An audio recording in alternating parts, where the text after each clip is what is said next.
tous, c'est Wendell, je suis ravi de vous retrouver aujourd'hui pour une nouvelle vidéo et deux nouveaux objets Harry Potter. Alors je suppose que vous vous rappelez de ces horribles petites créatures qui vivent dans le lac noir, au pied de Poudlard, les Strangulos. Alors j'ai voulu lui rendre un petit peu hommage, parce qu'il me le fallait dans ma collection également. Donc c'est une petite créature tentaculaire et très hargneuse.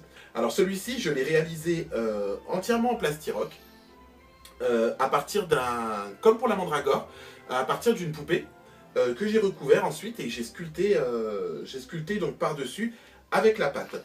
J'ai posé le tout sur une pierre que j'ai achetée dans un magasin d'aquariophilie et je l'ai posé dessus. Et normalement, il y a une petite plante au final qui est censée s'ajouter dessus, mais ça viendra plus tard.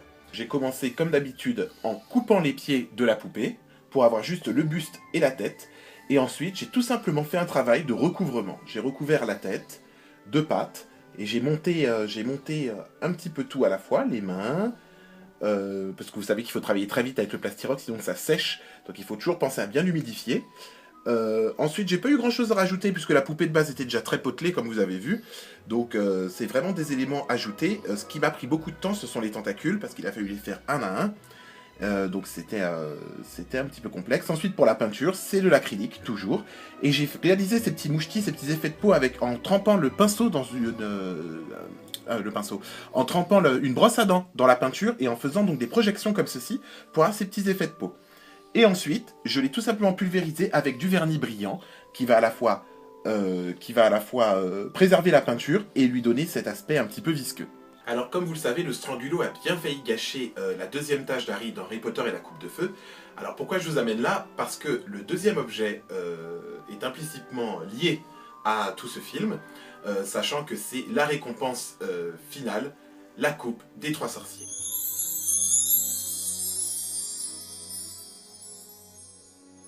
Alors, je ne suis pas peu fier de cet objet parce que ça m'a vraiment coûté dans tous les sens du terme, parce que ça m'a demandé énormément de travail et beaucoup de patience, beaucoup d'échecs, mais au final, le résultat final est tel que je l'espérais, pour moi en tout cas, donc je suis très très content du résultat. Elle est faite entièrement avec ces petits panneaux donc, de plexi que j'ai découpés et assemblés en forme de coupe, que j'ai chauffé au décapeur thermique pour pouvoir les rassembler en bas.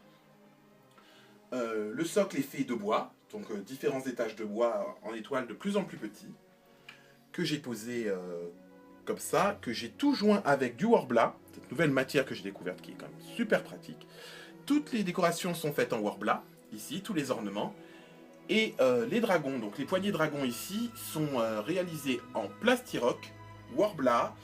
Il y a vraiment plusieurs choses. Il y a aussi du carton plume à l'intérieur.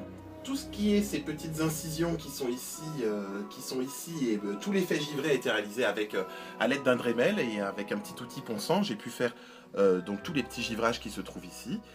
Et j'ai mis à l'intérieur donc de la LED bleue pour lui donner cet effet bien connu qu'on lui connaît dans le film Harry Potter et la Coupe de Feu. Donc voilà, ça a demandé vraiment beaucoup de travail et je suis très content du résultat. Là, je mentirais en vous disant que c'est facile parce que c'est pas vrai. J'ai douillé, on peut le dire, mais voilà.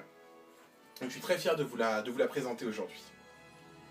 Alors si vous souhaitez vous aussi réaliser cette coupe, il y a un tutoriel qui est très détaillé, qui se trouve sur la chaîne Do It Yourself Prop Shop, qui est animé par Endo. Je me suis très inspiré d'eux. Même si au final ça a été très compliqué, mais le résultat en vaut la peine. Sur ces bonnes paroles, et moi je veux plus qu'à vous souhaiter une bonne journée ou une bonne soirée ou une bonne nuit, peu importe. Je vous dis à très bientôt pour une nouvelle vidéo et je vous embrasse. Bye!